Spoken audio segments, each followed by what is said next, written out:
Hello everybody, it's Jade. This week we are reading chapters 11.9 through 12.6 of Pact. Originally I was actually planning on only reading through 12.4, but I accidentally read 12.5 and 12.6 also, because I really wanted to know what happened, so I guess 10 chapters it is this week. So let's get started. So I think last week I sounded really optimistic about how this conversation was going to go, where Blake tries to convince the council that, the junior council, that they should try to break the wheel and upend the status quo and stuff, and that maybe he would be able to make a difference. I see now that that was a mistake. Yeah.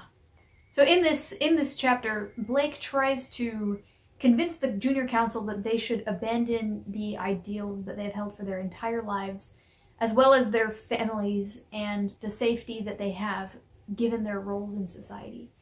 You know, if they start rocking the boat, it could affect their lives at school and, you know, their futures and stuff. So I would like to start an internet challenge, you know, where I challenge you to do something and then you spread it to your friends.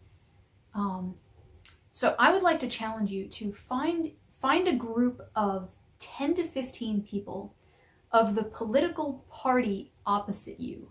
I don't mean find a group of people who disagree with you on a specific issue. I mean find a set of people who identify as a group with different ideologies than yours. And you may bring one younger sibling for support. So here's your assignment. Convince these people to abandon their political party and all of its associated ideals, or at least most of them, and do take into consideration the normal things that people take into consideration when they switch political parties, which is stuff like, you know, continuing to get along with their families and friends. And now I'm not actually trying to get you to convince these people. That's impossible under the circumstances outlined in this challenge. I'm just trying to see how long you can go before these people make you leave. So post your times in the comments. Thanks. So there's a bunch of interesting character work going on here with all of the junior council members and stuff, but I wanted to take a second to talk about Lola Duchamp. Now, Lola is not a good person, as I've stated before. I mean, she's not as miserable as some other characters that we've seen, but she's not really a force for good in the world. But it still really hits pretty bad when she explains that she has altered her appearance for her entire teenage life in order to make herself less appealing to men.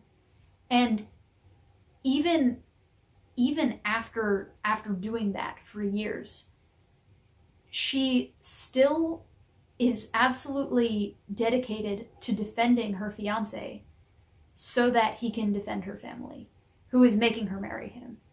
And I think it all just comes back to expectations, right? I mean, if any other 17, 18-year-old girl who didn't come from a family where arranged marriages are normal was put into a situation where she was marrying someone 10 years older than her that she didn't want to marry,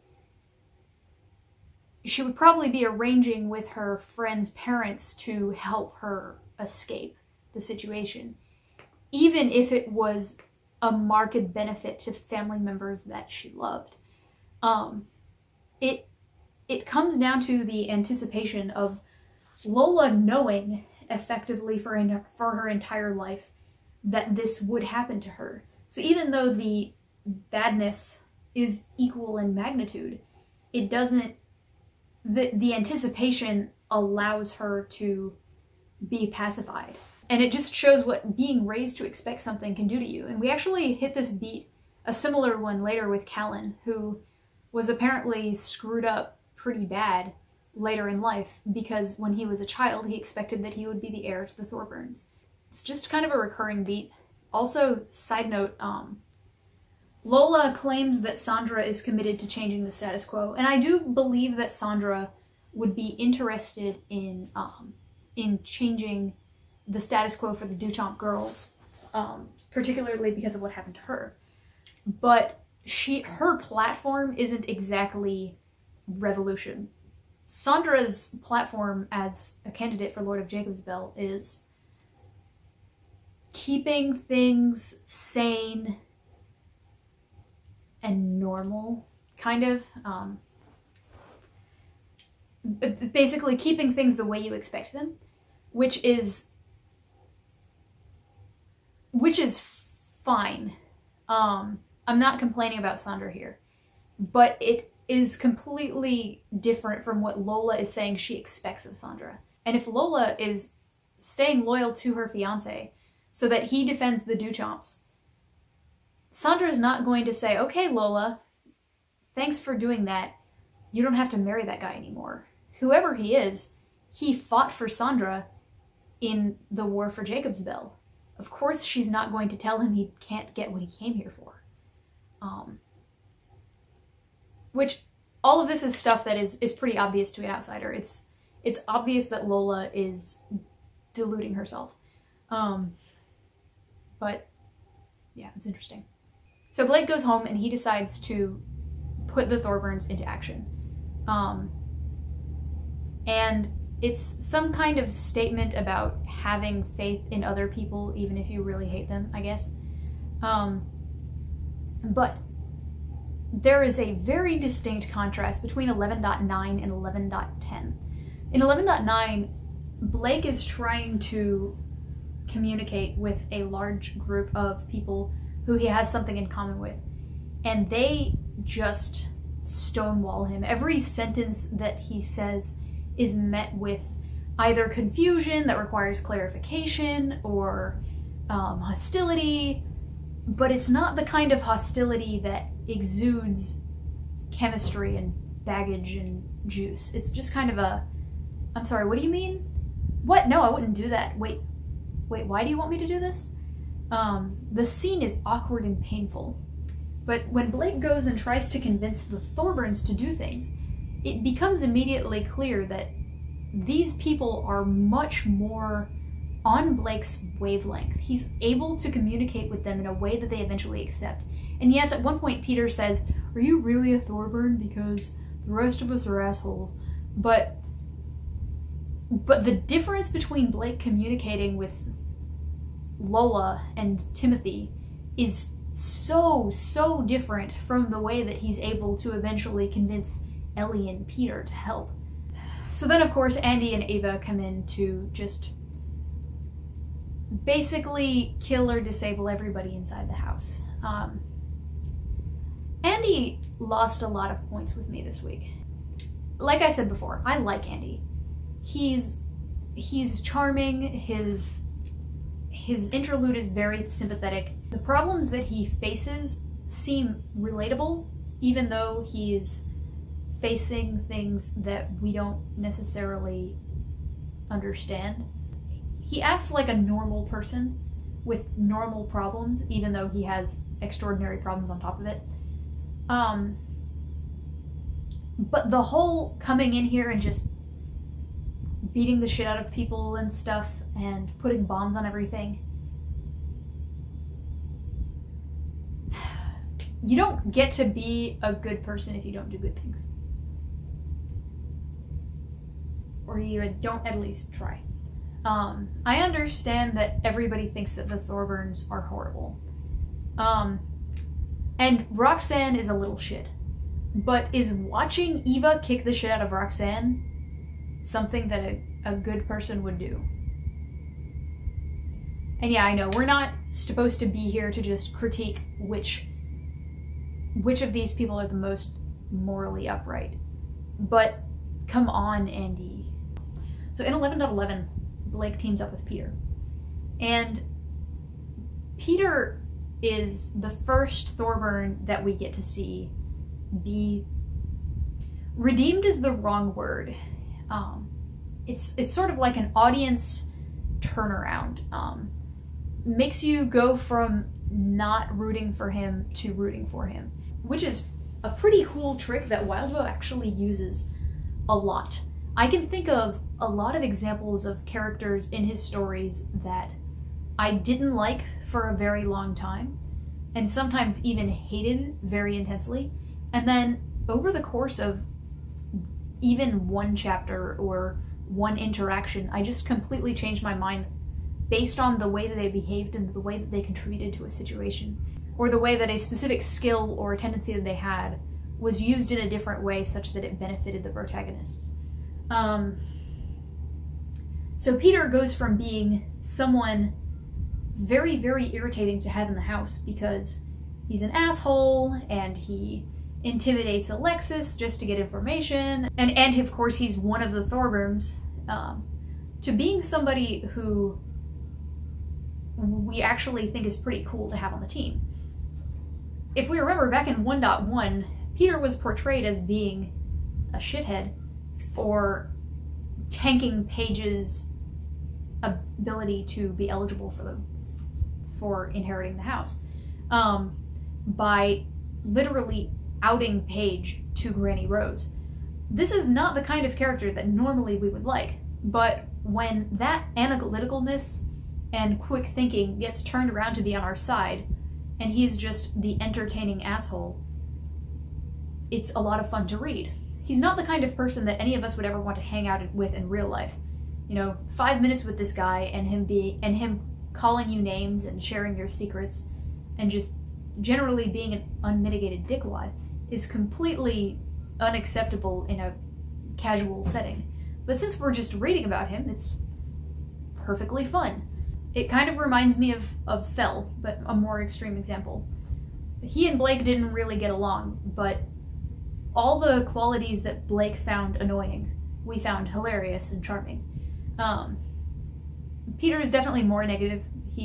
I dislike the parts of him that I dislike more than I disliked the negative parts of Fell, and I liked the positive parts of Fell more than I liked the positive parts of Peter. But it's the same principle.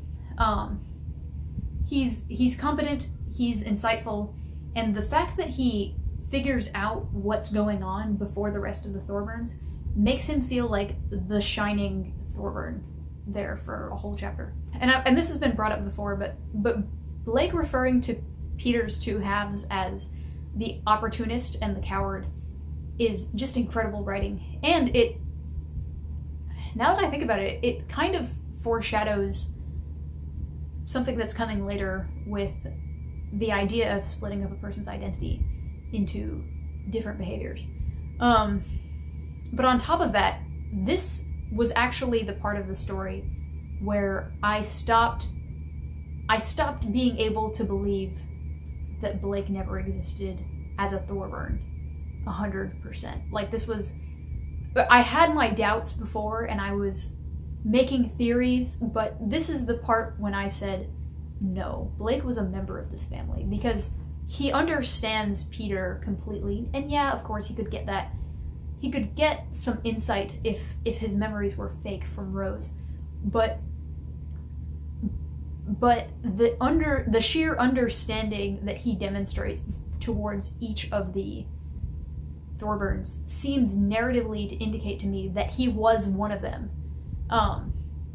Not just that he's using knowledge that he had, but that he belongs. And then, of course, Peter brains Andy.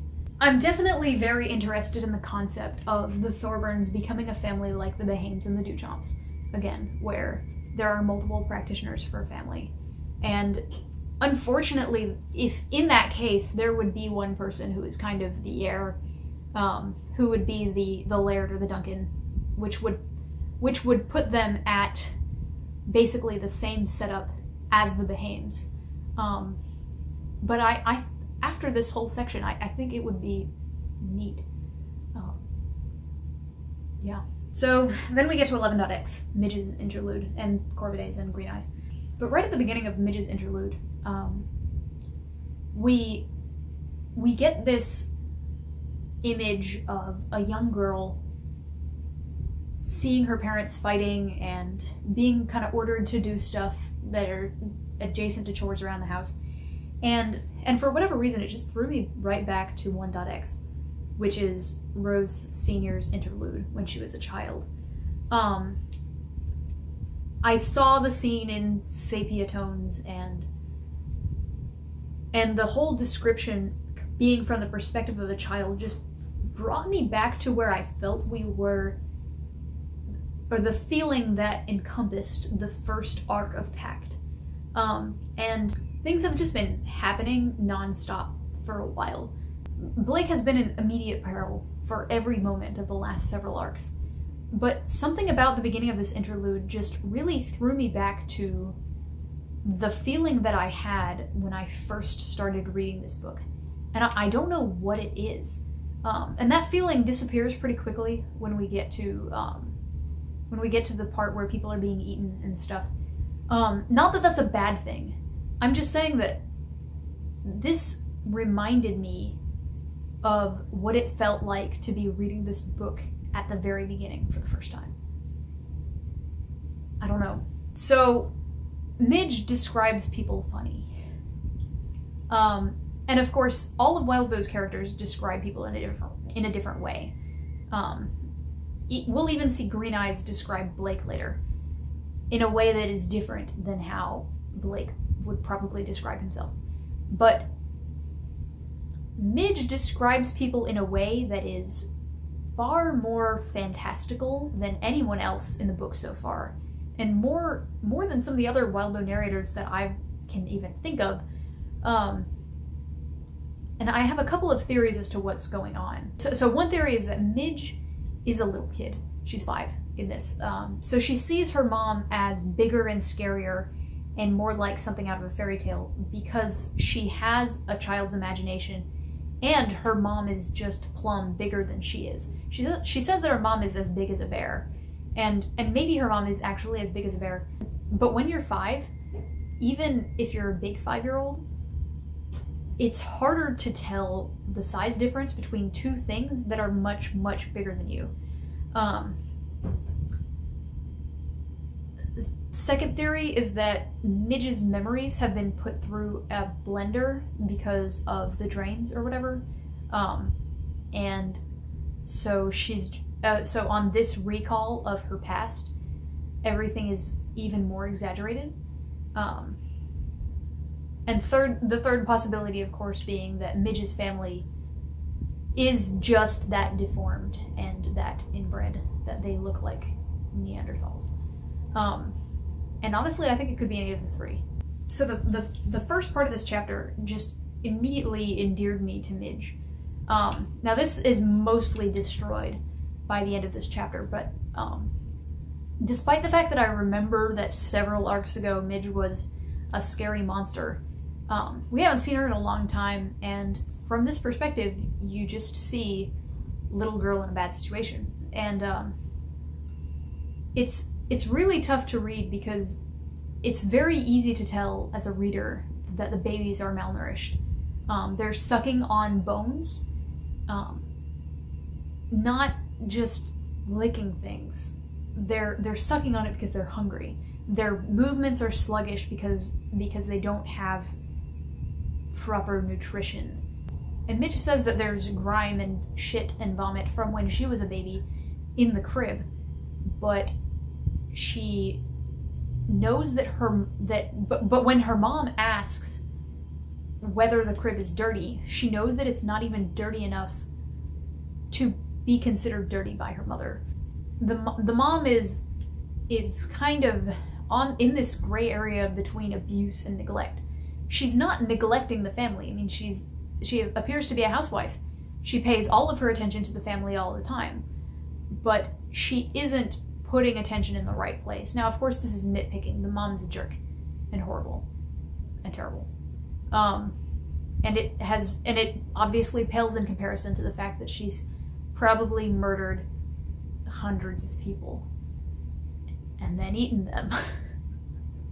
But the point when little Midge looks at her doll collecting spider webs in the corner because she knows that she's not allowed to be playing with it, it actually made me tear up, because we know that things never get better for Midge. We know that she becomes a horrible monster and that she just gets worse and worse over time. And then, of course, when she tears the doll's head off, I went, oh, we're going somewhere completely different with this. I have to say, I did not see the cannibalism thing coming at all. Like, even when she bit into the woman's shoulder and she referred to it as food, I just thought she was that starving. It wasn't until the mom explicitly said, how are we supposed to make sausage if the blood is all over the floor, that I couldn't be in denial anymore. It was like my brain refused to go in the cannibalism direction. It did not occur to me at all. This chapter was definitely a sufficient level of fucked up. Like, I think this may actually be at like the upper level of screwed up that I could reasonably reach, where I'm still acutely feeling all the emotions that I'm supposed to feel. Like, if this was worse, I think I would just start to roll my eyes, but this is about as extreme as I can handle and still process the emotions in the intended way. So I want to talk about the fact that Midge is deformed for a second. And of course, the family is horrible, and we know that, but I did want to bring up something. So it appears that the two older boys are great kids. Like, one of them is a mechanic or at least has some great mechanical ability. And so they go for a third kid, Midge. And it turns out that she's got some kind of disorder, genetic deformity, we're not really sure what. But the thing about Midge is, I didn't think mentally she read much different than than any other 5-year-old in this situation. She can count on her hands, which is pretty normal for a 5-year-old. They said that she doesn't talk much, but she has no problem processing the sentences of other people. Whatever is up with her, unless it affects her ability to grow up, or if she's expected to die young, I think she could have led a reasonably normal life other than the physical deformities. But that, of course, is trying to account for the fact that she behaves so differently because of the malnourishment. It's just difficult to guess. The point is, Midge's parents thought that she was unsalvageable, so they had 2 more children, or they went for another kid, and it's implied that they went for another kid because Midge was deformed in some way. And so now they have too many mouths to feed. The mom never cleans the crib. They're eating people. The mom references that they don't eat every day. And the kid that eats last is starving to the point that she tries to eat a living person.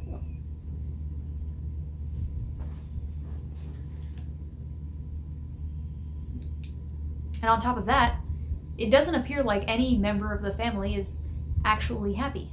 Everybody's miserable. So then we move on to Corvidae. This part is really cool, and I probably could have spent a bit more time going into this one in detail. But I'm just gonna pull out a couple of things. So one, there's this quote right near the beginning. It says, "It viewed the world through the eyes of a spirit, a web of connections. A tree was only a tree in the shade it gave to the ground below, to the relationship of wind to branch and air to leaf. A man was only a man in relation to those he knew, to the wife and children he supported, the house he owned, and the job he worked." This is obviously an embodiment of Corvidae as a person, or as an other, but it's also a major theme of the story. We see between Blake and Rose that almost all of the difference between them, other than physical, is that Blake embodies the ideals listed right here. A man was only a man in relation to those he knew, to the wife and children he supported, the house he owned, and the job he worked. Which was something we talked about way back in Arc 4, when Blake says, when it came down to it, I wasn't much of a man. And he alludes to wanting to be a better man in the traditional sense, as the head of a household, as the supporter of others, and that he was the one that ended up with the connections in the split. It's also thematic with what we've seen of the junior council this week. They refuse to leave their families despite the fact that the status quo hurts all of them. With the fact that Blake's site is connections, and that's the only site we've ever really seen other than Maggie's, which we don't know too much about. Connections between people being important is one of the major themes of the story. This cold description that Corvidae has of all of the myriad ways that he ruins people's lives just completely turned me around on him. I thought of him as this charming, silent cartoon man whenever he was standing behind Rose, looking still, probably. But this whole thing where he takes the things that are important to people, which I knew was his shtick the whole time, just completely lost its charm. I still think he's an interesting character, but I can't call him charming anymore. He's formidable. He's scary. He's scary in the way that Blake tried to convince me was scary back in Arc 6. I believe him now. So there's a couple that Corvidae brought together and then tried to end their relationship in a dramatic way, but he kind of got interrupted. Then he went back to Crone Mara and made a deal with her to get the couple back. But this was years later, potentially. But the couple was still together. I feel like this is important because we spend most of this section dealing with them, but I'm not sure who it is. So I racked my brain and I was like, I'm gonna figure out who this is. And I couldn't think of anybody, but if I have to pick somebody, and I'm almost confident in this one just because I don't feel like it can be anybody else. I think this is the founding members of the Thorburns. For a few reasons. One, it's a proper girl of high birth and a scoundrel boy.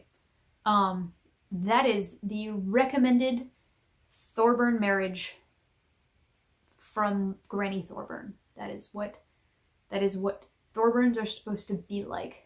Second of all, this relationship ended up causing the girl's father to call a priest and try to get her exorcised.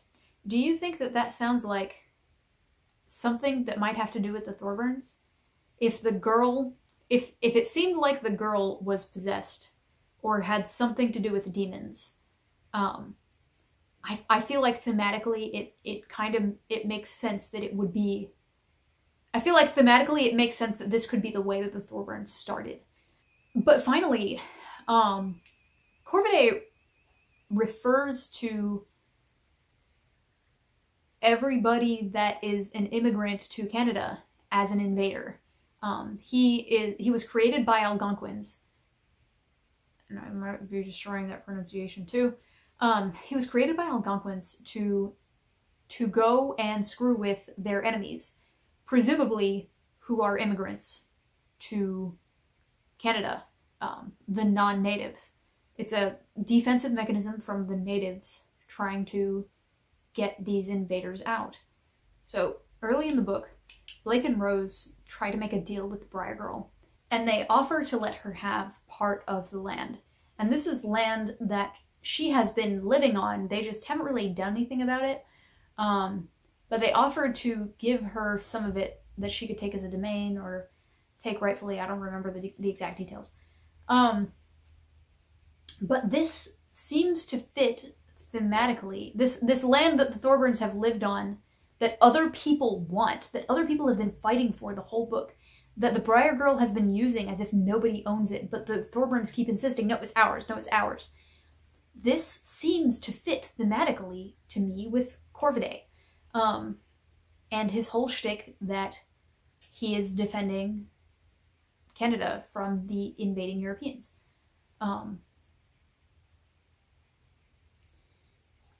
Again, just a theory, but the more I think about it, the more I'm like, this has got to be it. I'm going to be wrong, but I hope I'm right. Last point about Corvidae. We see that after he takes the Seal of Solomon, he pretty much has no agency. He's just being passed around by people, and he pretty much has to do what they say. And it just plays back into this recurring theme that we've had of others, of them not really having any agency, or the question of whether they do have agency, or whether they get to have agency, depending on whether Blake summons them or whether somebody else does. But either way, to me, the idea of being an other and being at the mercy of whether the person who summoned you is a nice person or not is just terrifying. It seems like a horrible way to live. So then we go over to Green Eyes, and she's just delightful, and I'm really glad we got this section, because that whole, both the sections with Midge and Corvidae were just some of the darkest, bleakest portions of the whole book. Like really, really bleak. But Green Eyes is just delightful. One of the first things she thinks is how happy she is to be able to just swim around and do what she pleases. And it's actually light outside. Like Rose's tiny little interlude back in 7.x, most of what this does is just establish Green Eyes' motives right now, which are, she actually wants to help Blake. She doesn't have any thoughts that she might betray him later. She doesn't have any secret dislikes. The only thing that she thinks that she may not say out loud is that she thinks that Blake is better looking than Peter. Okay. She also corrects herself before ever calling Evan bird morsel out loud. So I would call that more polite than deceptive. Overall, 10 out of 10 break from the action and depressingness, and I'm glad that we know that we can, at least for now, trust Green Eyes. There's nothing else that she appears to want. There's this saying that a healthy man wants a million things, but a sick man wants only one thing. And at least for now, Green Eyes' one thing that she really wanted, which was to be out of the drains, she's got it. Nobody can tempt her with anything else, at least for the foreseeable future. I really hope. Also, I'm not really going to have anything else to say about Ty, so I'll just roll everything right here. I really like Ty. I've said this a million times, but he's so wholesome. When he sees Green Eyes, he's not... Like, I think a lot of people would be shocked at how that's not the Little Mermaid.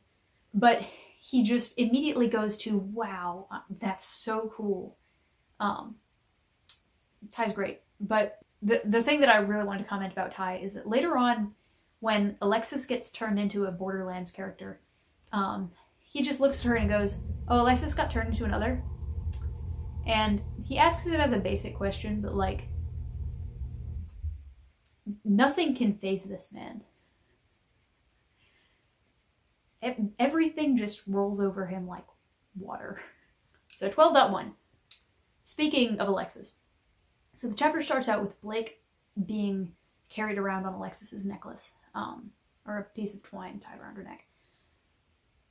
And we've kind of been dancing around it, but here it becomes pretty clear that one of the primary, I guess, themes, theme doesn't feel like the right word, but a beat that we hit repeatedly about Alexis's character, and not really anybody else's, is this thing about the face.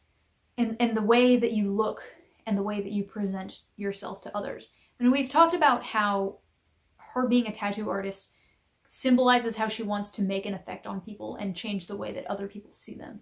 But this is the third beat we've got with her showing Blake her face, or not showing it to him. Blake mentions when we first meet her that she is willing to show him her fucked up teeth. And then when she smiles at him later, when he tells her what she did for him in the past after she forgets him, she smiles at him again, but she covers her teeth.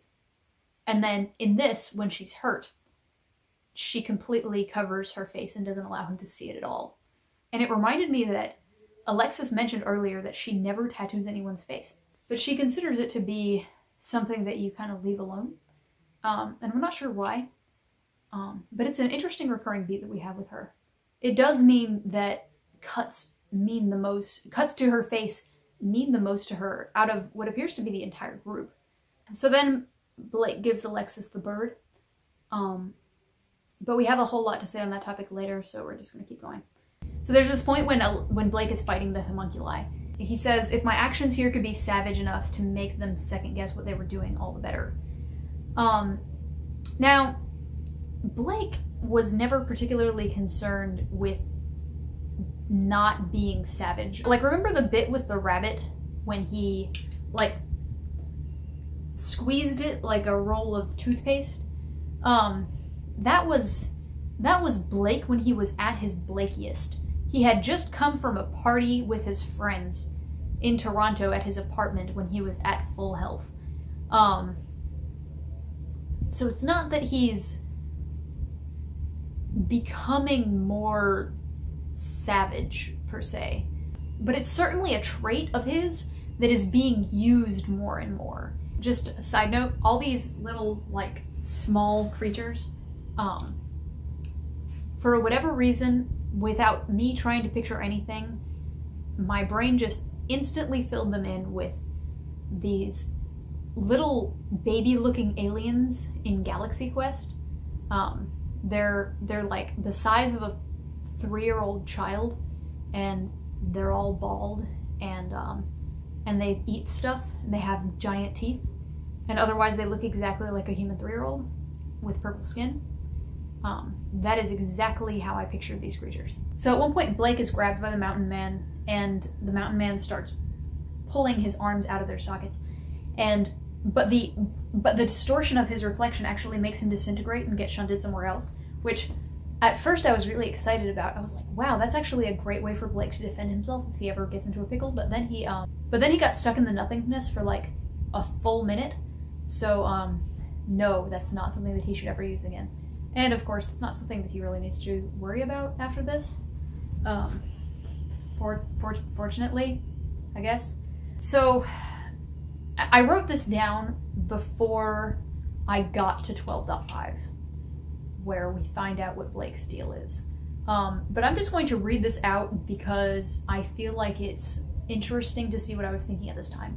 I said, Blake feels less human. Less than? Question mark. He doesn't think about the things he wants anymore, or any values, just the people he likes, but he doesn't even think about himself in relation to them anymore. He used to be ashamed of looking homeless, and he was conscious of what people thought of him. So obviously by the end of this section, we have a pretty good idea of why Blake is acting the way he is. That's kind of where my head was at that point. Also at this point, the sword may as well have been his implement. Like,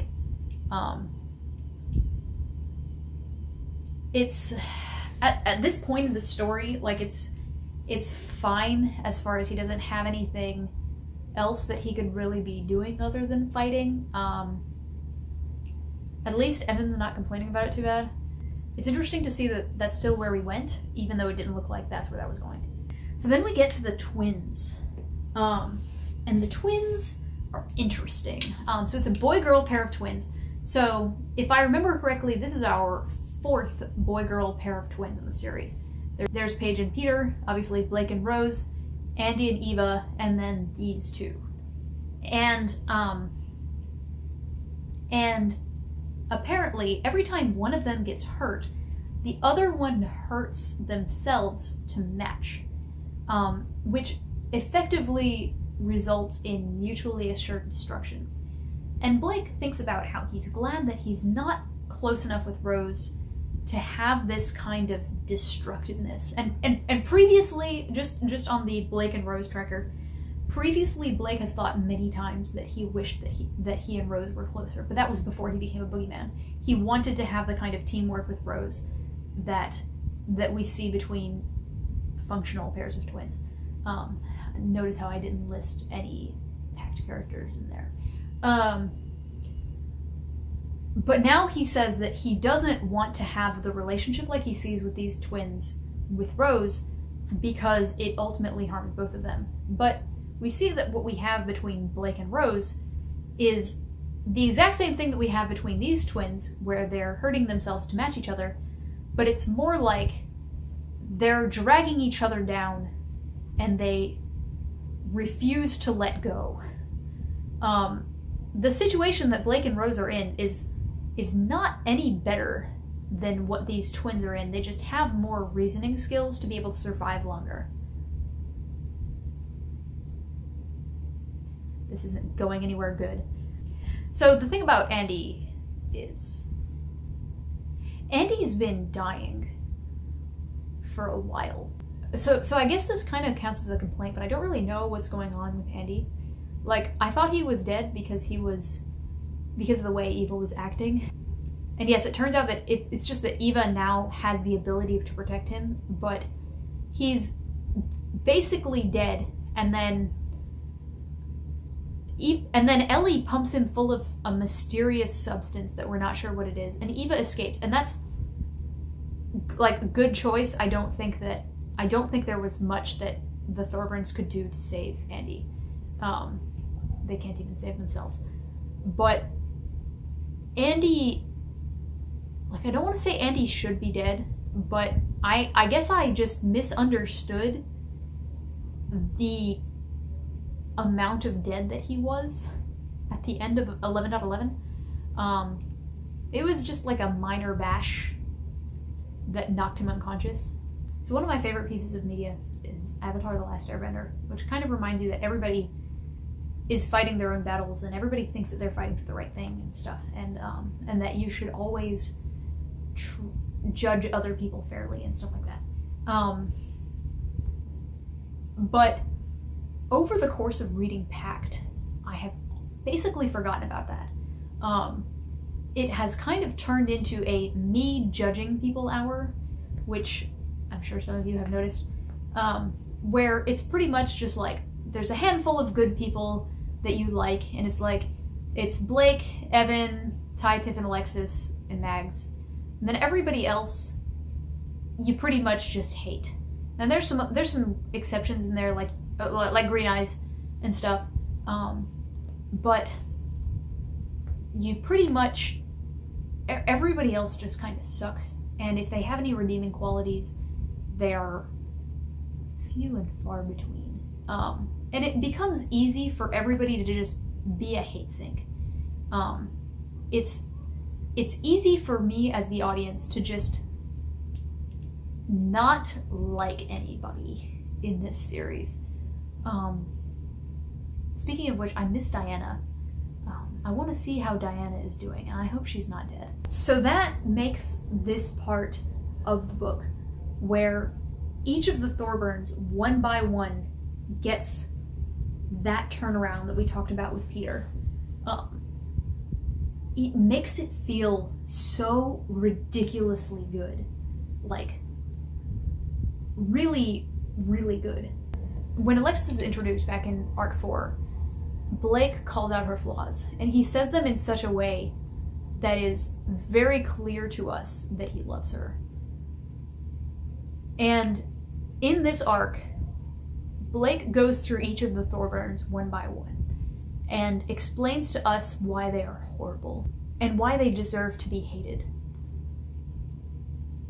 And then we watch them overcome that individually. And yeah, not all of them have gone through something incredible yet. But the moment when Eva says that the Thorburns are the worst people she's ever seen, and Blake says that he can't agree because he just watched each of them in turn fight for their family members and overcome their fears. But it was definitely one of the most powerful moments in the book for me. Like Blake facing down the hyena with Evan next to him and saying, "Help has already came." This felt a lot like that. So then everybody talks about the plan. And at this point, Blake turns into a drama queen. So I'm the kind of person that typically becomes the leader in like group projects and stuff, and it has a lot to do with the fact that I talk a lot. And even if I don't have the best ideas, I have an idea first. Because of this, Blake's personality is one of the personalities that I relate most to among all of Wildbow's characters. Not necessarily his ideals, or the fact that he has tattoos, or the fact that he rides a motorcycle, or any of that. None of his backstory either. But just his speech patterns and the fact that he forgets promises and all that stuff, like the little details of how he goes through life. I feel like I'm reading about myself, and it's annoying. In almost. Like you go, oh, I do that. Except it's not you, it's me. I mean, maybe you do, but I feel like I relate to him a lot when I watch him screw up. So let's talk about this conversation. So he says that he wants to go by order of seniority. So if we were going by order of seniority, it would be Eva, Green Eyes, Alexis, Tiff, Ty, Evan, Blake, Peter, and then everybody else. I'm calling Alexis, Tiff, and Ty longer because they did not have the time skip, and Blake did. So what Blake is actually trying to do is show off in front of his family. Show that he has dominance over the situation, or that he's superior or something, because he's a Thorburn. He's a Thorburn like the rest of them. So first he states himself as most senior, because he wants to lead. And then he incorrectly states that Alexis is second in seniority, completely skipping Evan and then shutting down Ty, who actually awakened before Alexis. So he really just wants to be seen as being closest to Alexis, or showing favoritism towards Alexis. And he feels closest to her right now because they've got some psychic bond. But then he monopolizes Alexis's speaking time before he even gets to the part where he tells her to shut up. Then he feels incredibly hurt that Alexis is incredibly hurt by this. Shocking. He takes an opportunity later in the conversation to monologue to Peter about how awful his life is, and how everything in his life is so hard. Which, his life is hard. Don't get me wrong. It's hard. But this is exactly what Ellie does to Tiff in the next chapter. It's just the same trait of being like, listen to how horrible my life is. Blake is a Thorburn, man. He's a Thorburn through and through. So then let's talk about the mind meld.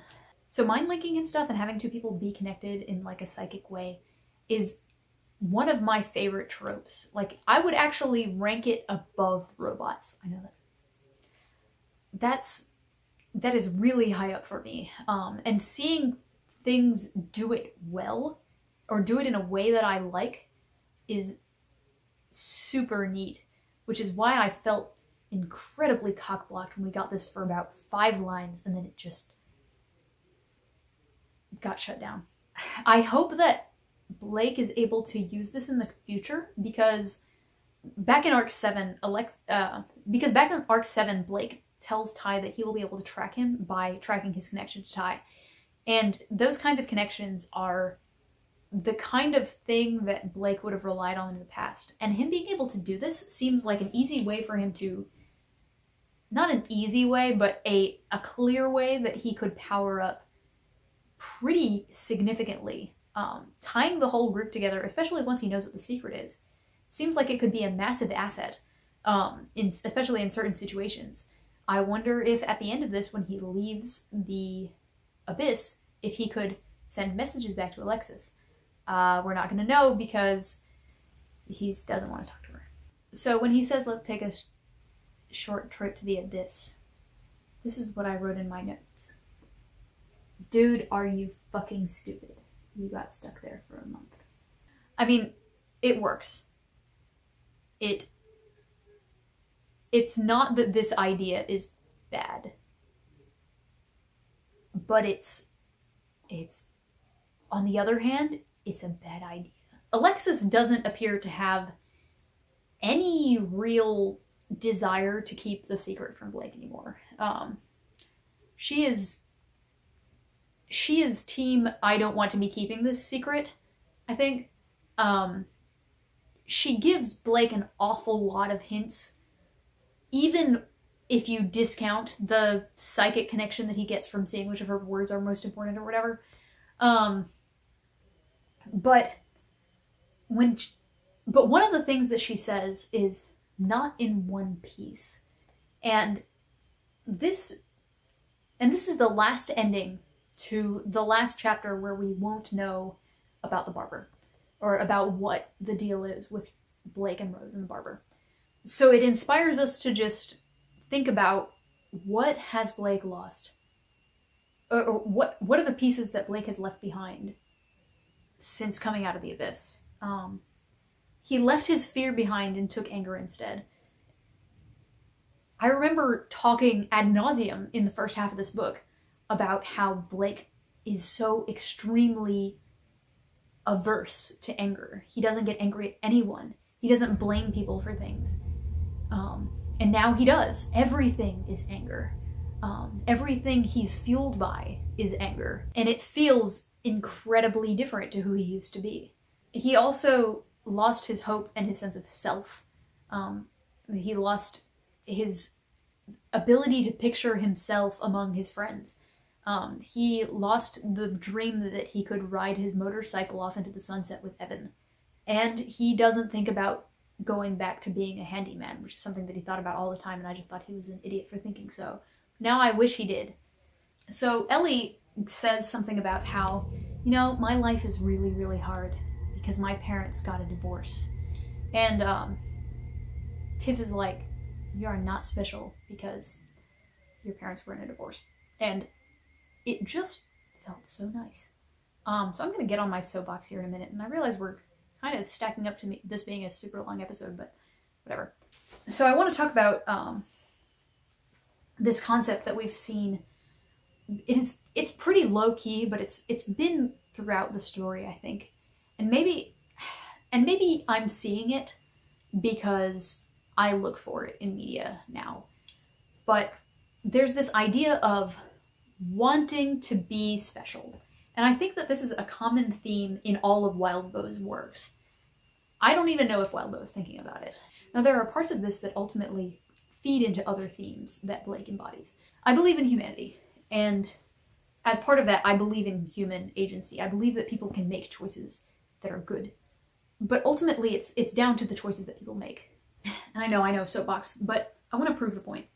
And I'm going to talk about the study that I read about gifted students many years ago. And I'm sorry, again, that I never have any citations for any of my studies that I talk about. I just expect you to take this as an interesting anecdote. But there was the study on gifted students after they had graduated from high school and moved on to college. Students who had been told repeatedly by their parents and teachers and other students that their achievements came from the fact that they were gifted and they belonged to the gifted label and that it made them special. Later on in life, they really struggled because when they reached higher difficulty later in life, such as in college or in the workplace, when problem solving was no longer easy, they sunk into depression. They felt like they had lost the specialness that they had once had and that they had been brought back down to earth. But in gifted programs that celebrated individual students' accomplishments and hard work and research, the students felt more agency and more control. Later in life, they were less likely to fall into depression because they believed in themselves and their own ability to solve their own problems, even if they couldn't do it today. They didn't have to rely on any intrinsic specialness that they didn't feel like they had any control over. And now we'll bring it back around to Pact. But I see that theme in Pact as well, in a minor way, and in all of Wildbow's works. The first and most obvious is that the other Wildbow works that I've read both had to deal with superpowers, and Pact and Pale are about using magic. Both things which are the media traditional way of indicating specialness or an avenue to wish fulfillment for the reader. People want to be the chosen one that gets the power, that gets the magic. And there are exceptions in the cast. But not only are these sources of power that the reader want, it's sources of power that the characters want. Most of the Thorbirds who find out about magic in this section are immediately thinking about what they need to do to become a practitioner, to gain more power. and to be part of the group that can do magic, even though only Kristoff really has a reason why he would want to do it. On the same theme, the Thorburns are all seeking to ascribe their faults to the fact that they're part of the Thorburn family, even if they're all in the same room contributing to the same situation. They blame the collective that they're an equal contributor to for their problems. It's not my fault, it's my situation, when they contribute to the situation.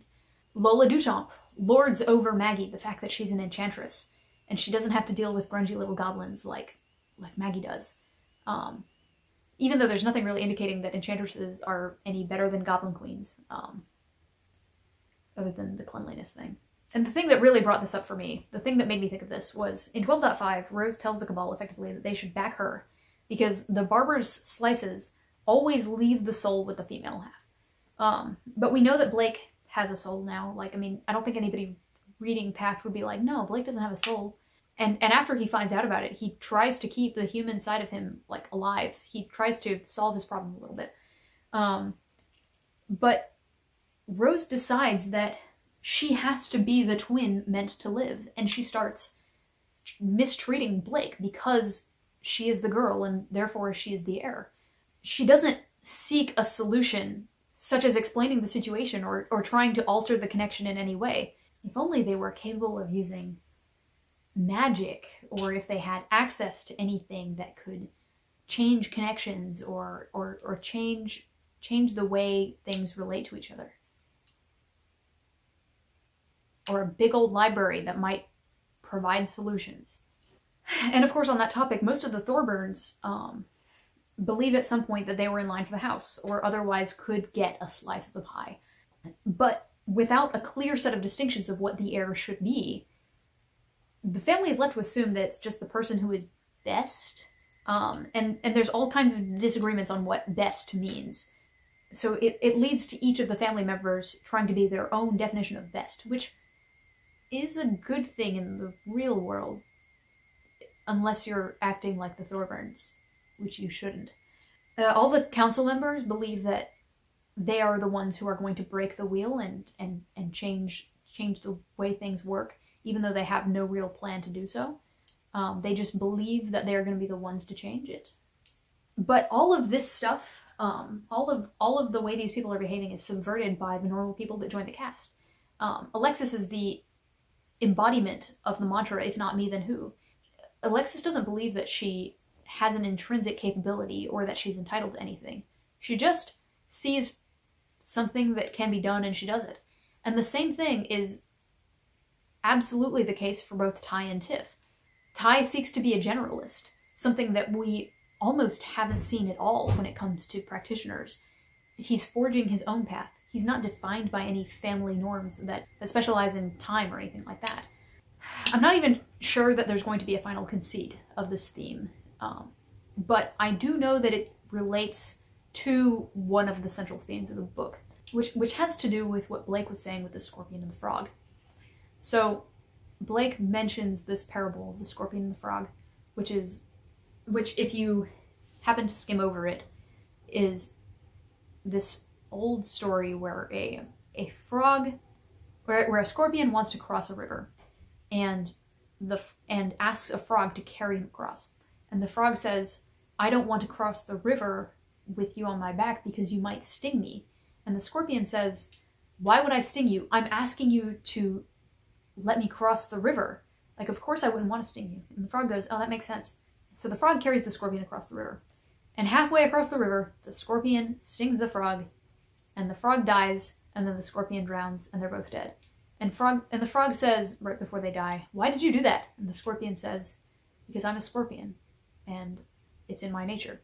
Right now, Blake's major conflict is this conflict between being human and becoming a boogeyman, or becoming more of a boogeyman. But it's not even a conflict. At this point, it's just us begging Blake to slam on the brakes, but he can't hear us because he's a book character. It also embodies the conflict between Blake and Rose. There's this conflict over which one of them has been selected to be the heir, which one of them is more real. Corvidae says that a man is defined by his connection to others, and Rose has no connections, but Blake does. What does that mean if Rose is the one that's supposed to live? I feel like I'm hovering around something that's intrinsic to what Pact is, but I don't feel like I don't feel like I've hit the nail on the head yet. Finally, this whole thing makes the Thorburns getting redeemed one by one by overcoming their nature just incredibly satisfying. Just as a tracker, Blake bodily grabs Alexis in freefall.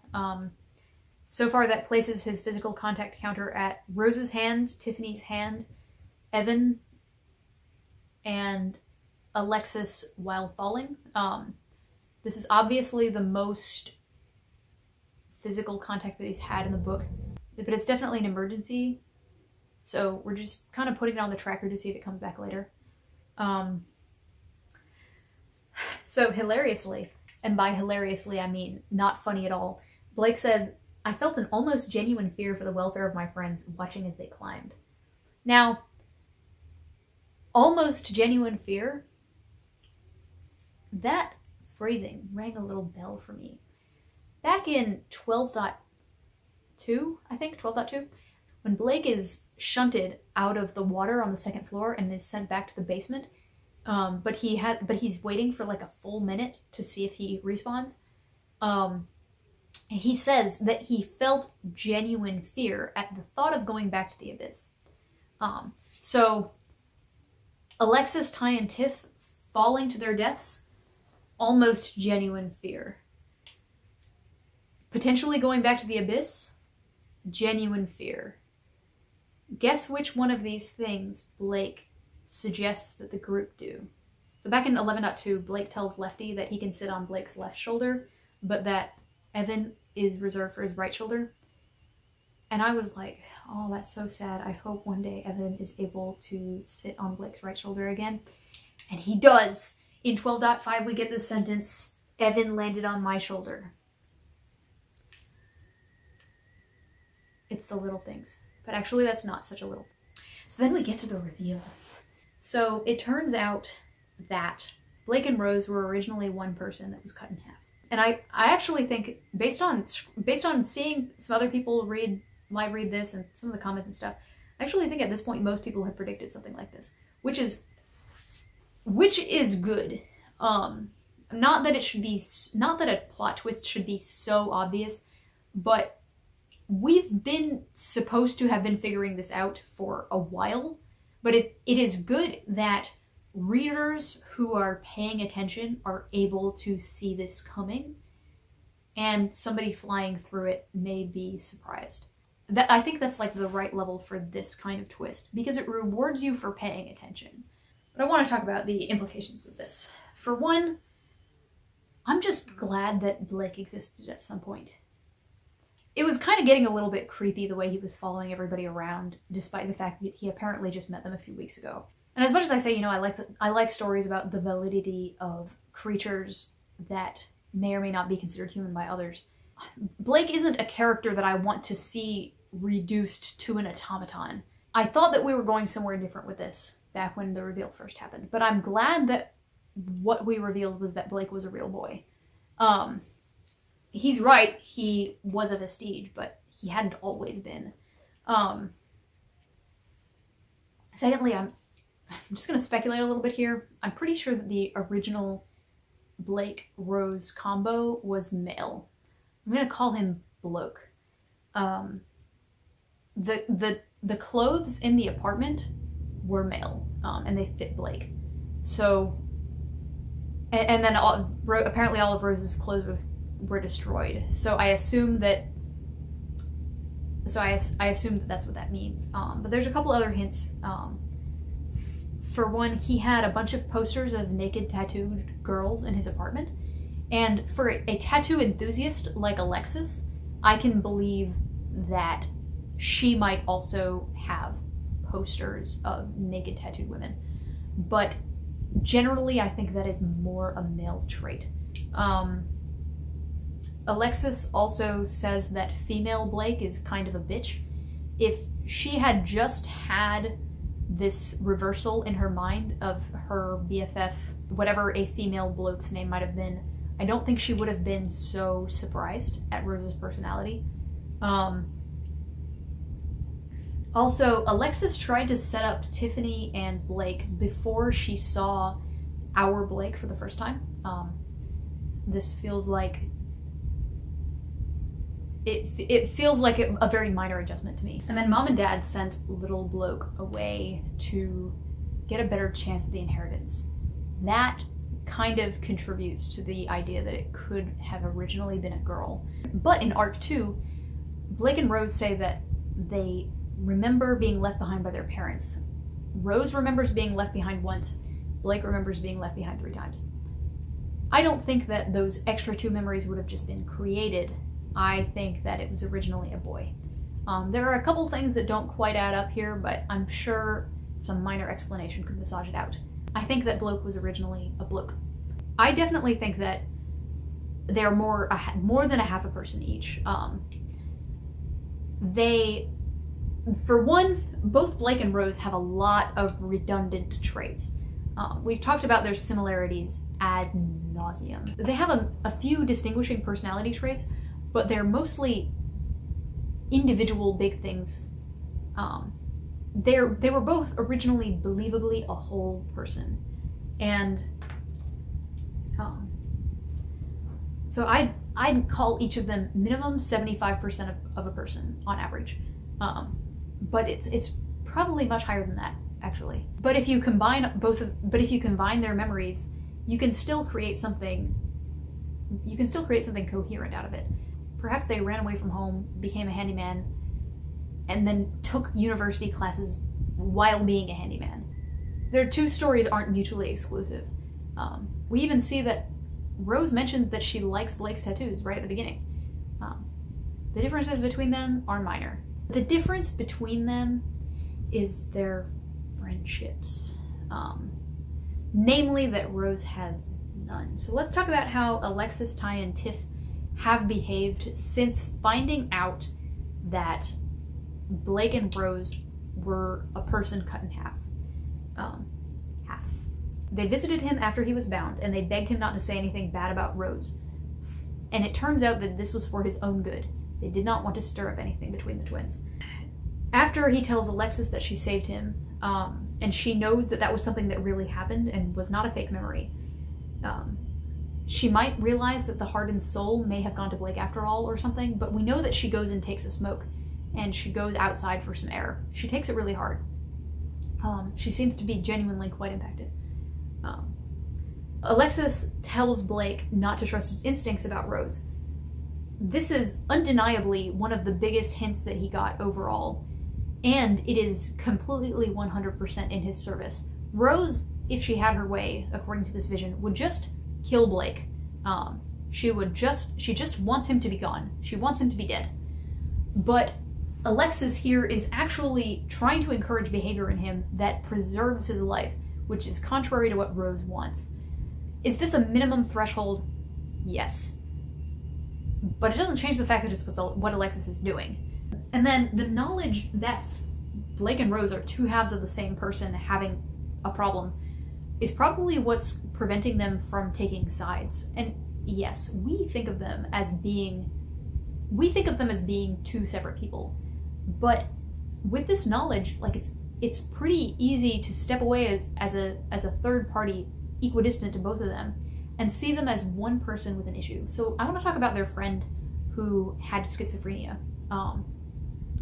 So we found out a long time ago that they used to have a friend who had schizophrenia, and rather than turning her into a mental hospital or anything, they helped her work through it and they supported her.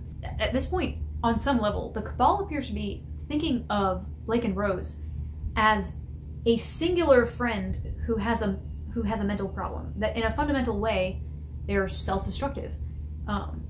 Many friend groups have a person in it with unstable or self-harmful tendencies, and talking to them involves a lot of encouraging them to keep their healthier tendencies, even if it feels unnatural, such as saying not to trust your instincts. And also, just to throw a jab into Rose here, the way that the Cabal treats Blake, a friend that they don't remember at all, is a million times better than the way Rose treats the Cabal. who is their friend that they don't remember. Referring to the fact that logically Rose had to have been their friend at some point because she is Blake. So let's play What the Hell Was Granny Rose Thinking? Obviously she wanted to tailor Rose to be the best possible heir. But I think Rose seriously misunderstood what Granny Rose wanted. It's entirely possible that Granny Rose wanted Rose Jr. to be left without the heart. Rose says that the female always ends up with a heart and soul, but it takes a very little amount of observation of the two of them to figure out which one of them acts like they have more of a heart, even when Blake is acting like a madman. She wanted to leave Rose without any friends, without any desire for friends, which is kind of annoying because, yes, that is the way that Granny Rose is, but it seems potentially ill-advised. Like, why does Granny Rose think that this is a trait that her heir must emulate of hers? It does make Rose unlikely to want to do anything crazy like recruit the rest of the Thorburns. But the thing that I really just don't understand is that this is a torture method that the barber uses. And yeah, Granny had to have altered the deal with the barber to get him to do something the way that she wanted it to be. But I think that Rose is grossly misunderstanding what the hell Granny Rose wanted from her. Granny's diary says that the intention is to cause both halves to kill each other.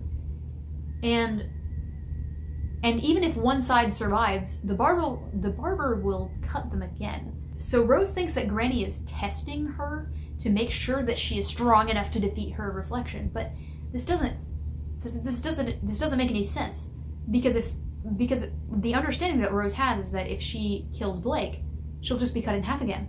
It doesn't. Why would Granny want that? This whole plan that Rose has seems disingenuous. I'm convinced there's more to it. Plus, at minimum, why would Granny ask the barber to do to her heir exactly the same thing that he does to torture people? Like, she had to have asked him to vary it in some way for it to be useful to her. Neither of the twins is thinking straight. Obviously. Also, obvious parallel between Blake being plagued by bogeyman tendencies and Rose being plagued by conquest. So, finally, the Abyss stripped away Rose first, and then it stripped away Blake's friends. Who's next? Is it Evan? Is it something else? So, at one point he's talking to Alexis, and she is trying to talk about strategy, and he's like, that's not what I was saying. I wasn't talking about strategy. And speaking of things that I do that irritate me when I see them in Blake, is that you can only talk about what he wants to talk about. He doesn't want to talk about strategy right now, so nobody's talking about strategy. That's not what we're talking about. Speaking of this, he tunes out the discussion about what Chris does when he's not in school. He has very few human tendencies left. And I wanted Blake to, upon realizing that he was indeed human all along, be able to reclaim some parts of him that could make him more human. Such as taking a shower. Like, he stopped caring about appearances after he became a bogeyman, but everybody sees him as an other, and we know that people seeing you as an other makes you more other. Maybe he could change clothes, but he instead appears to use it as a checkbox. I was wrong. Humanity isn't something that I need to worry about, so let's become a tree. With the knowledge that he was always human and the betrayal of Ty, Tiff, and Alexis, he sheds his human body entirely and ceases to be concerned. Yeah, he puts a little bit of token effort into, what am I going to do about the future? But I will believe it when he puts more thought into it. There are all kinds of things that he thinks about for 5 minutes and never thinks about again. This is definitely at risk of being one of those categories. So, this is interesting. So, So Ty and Green Eyes go out and get some sticks, and everybody in the Thorburns and Ty and Tiff put effort into building his new body. Even at the end, Blake drops his heart because, you know, he has no energy without his heart, and Evan helps him put the heart in the body. So even Evan helps out. Who is the one person that did not construct this body? It is Alexis.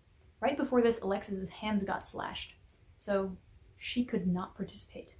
100% Roxanne's freak out there that causes Alexis's hands to get slashed so that she has no hand in creating Blake's body, which defined the way he looked for his entire adult life. It had to have been intentional. And what has Alexis represented in this book up to this point? One more time. The desire for Blake to do good and follow the teachings of Black Lamb's blood. But even though Alexis had no hand in creating the body, the idea that she implanted on him became his body. She tattooed the trees and the birds, and now he is Tree and Bird Man. So I predict that moving forward, he may lose his actual desire to do good things, but intrinsically he will still be the steam engine being pointed in the direction of a good goal. He will be completing goodish objectives. A couple points about being out of the mirror. He can be close to Evan and anyone else again if he wanted, or if they wanted, because he smells really bad. Take a shower, boy. Not that I think he would actually want that, because right now his only objective is violence. He is more vulnerable, but interestingly, he is less vulnerable to the barber, which traverses reflections. Finally, we know Blake. He's keeping the secret that he knows his true nature and stuff right now. And he might even be able to keep this secret until the next time he sees the Cabal. But Blake cannot keep his mouth shut for 5 minutes. And I noticed this because I have this trait. But by the end of this arc, assuming that he sees Alexis, Ty, and Tiff again by the end of this arc, he will tell them that he knows. However, if I had to predict it, I would say that Rose will come back before he sees them again. And he will confront her about it. But yeah, there's no way that he's going to keep his mouth shut about this for much longer. It's just not in his nature, unless he becomes the bat creature that doesn't talk. But I don't think that's where we're going. I hope. So, predictions.